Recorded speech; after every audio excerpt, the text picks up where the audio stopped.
Hello, and welcome to this presentation of the fungi kingdom for Junior Certificate Science. This presentation is presented by David Flynn, and as we've already seen in our previous lessons, we have dealt with the other kingdoms such as the plant kingdom, the animal kingdom, and the fungi kingdom are a unique kingdom all to themselves. We have three main learning outcomes that we would like to accomplish with this presentation.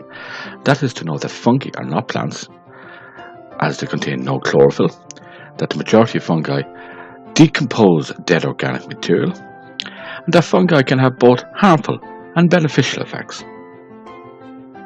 During this presentation, we shall also examine the historical significance of fungi and how they have affected Irish society in the past and in the present, and how they might actually help to develop more antibiotics in the future.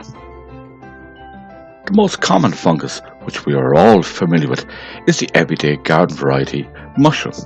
And as we can see from the slide above, it contains a fruiting body, which is above the ground, and underneath the ground we have a network of hyphae, which forms the root of the mushroom. The majority of fungi reproduce asexually and do so by distributing spores through the fruiting body.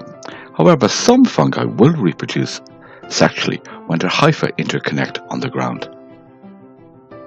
We are all familiar with the puffball mushroom, and it is a good example of how a fungus, in this example a mushroom, will disperse its spores by just the gentlest touch, will release thousands of spores onto a breeze to remove the new spores to a new location.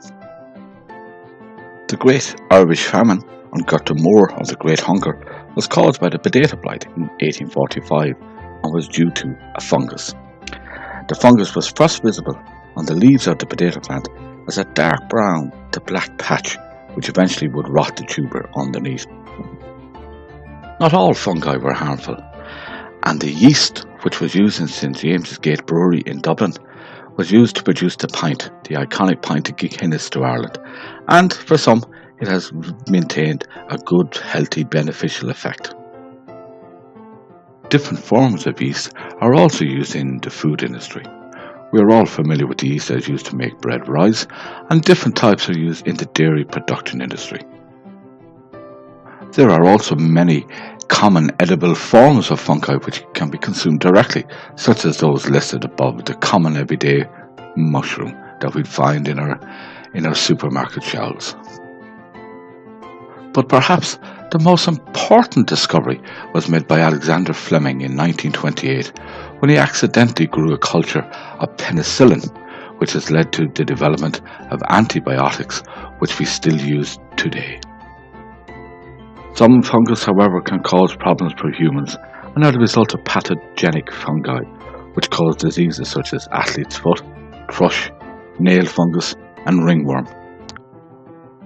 And who among us has not gone down in the morning to make some toast, to open the package of bread, to find that bread mold growing all over it? Some fungi can cause serious food spoilage and can lead to quite serious problems. Some varieties of mushrooms are also very poisonous, and some are listed there to the right hand side on the slide. The old adage, if it's brown, put it down, should always be applied when going mushroom hunting, and perhaps the best advice is whatever mushrooms you're going to eat, buy them in a shop. Most of us imagine that the largest living organism is the blue whale, but it's actually found in the Blue Mountains of Oregon, which is a fungus, the honey fungus, and occupies approximately 1,000 acres. The largest known mushroom is also again found in America, and it's called the golden mushroom. As can be seen, it grows very big. But whether you live in America or Ireland or any other part of the world, mushrooms have a very important part to play in the nutrient cycle, to decompose dead organic material, returning much needed nutrients to the soil to be used again by our producing plants. Lawyer's wig or shaggy ink cap is another unusual mushroom which will leave a pool of black ink if left overnight. It also produces a chemical which reacts with alcohol and is used to treat those suffering from alcoholism, because it causes severe sickness if alcohol is drunk while taking this drug. Lichens are commonly found growing on trees and rocks across Ireland. Lichens are made of algae and fungi, which live in a symbiotic relationship because one of them gains from the relationship. Lichens are good bioindicators of air quality because they only grow in clean air. The more three-dimensional the lichen is, the cleaner the air is. Also, in the tundra region of the earth, they're the main producers and are a staple food for reindeer. When fungi experts want to identify a specific type of fungus, they will take the cap and leave it on a sheet of blank white paper overnight. The unique spore print left will identify the mushroom, something like the fingerprint of a human. Throughout history, different cultures throughout the world have used different forms of fungi to produce a mind-altering effect to give hallucinations to the user. However, it has been shown that this can have very serious consequences for the user and should never be attempted. And in Irish folklore, the little people have been associated with mushrooms, where overnight a ring will appear, or a fairy ring, which actually represents the fruiting body of a large hypha underneath the ground. So, what have we learned from this presentation on the fungi?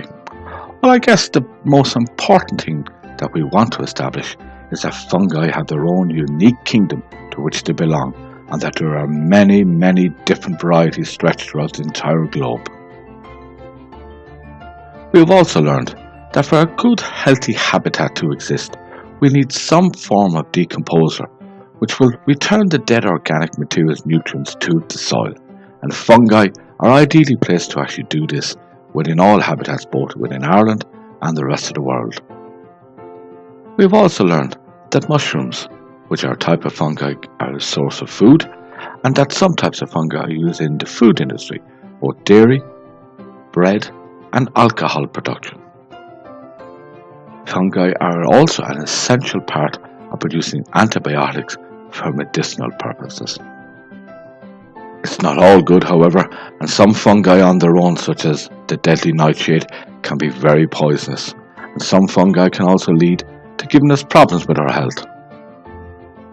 And lastly, always try to remember that the reason mushrooms are invited to parties is because these are fungi. I hope you enjoyed this presentation as much as I did, and if you have any questions, please don't hesitate to ask. All the best.